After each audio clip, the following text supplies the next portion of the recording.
At present, there is a western disturbance which is lies over north central Pakistan and its joining area, and other than that, there are favorable cyclonic circulations which is lies over Rajasthan, and there is a trough from starting from Rajasthan to south interior Karnataka. Other is east-west trough starting from Rajasthan to Bangladesh.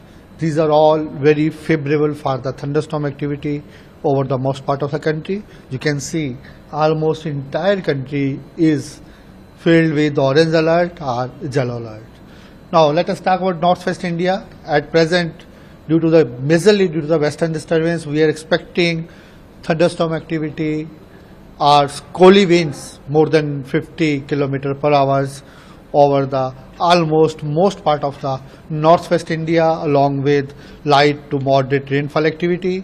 And along with that, we are also expecting heavy rainfall spell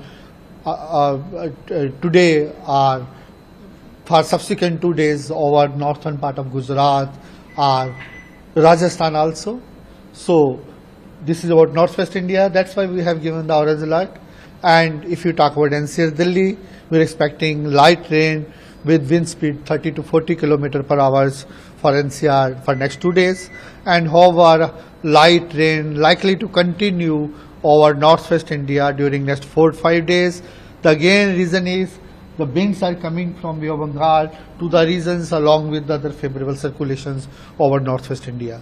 Similarly, if you talk about central part of the country, there also we are expecting thunderstorm, hailstorm activity and squally wind more than 50 km per hour.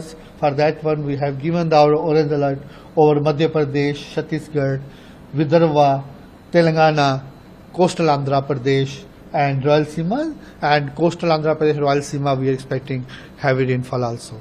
And if you talk about the northeastern state, there is no significant alert. At present, we have given yellow alert. From after 24 hours, there also we may expect heavy rainfall over some parts over the northeastern state.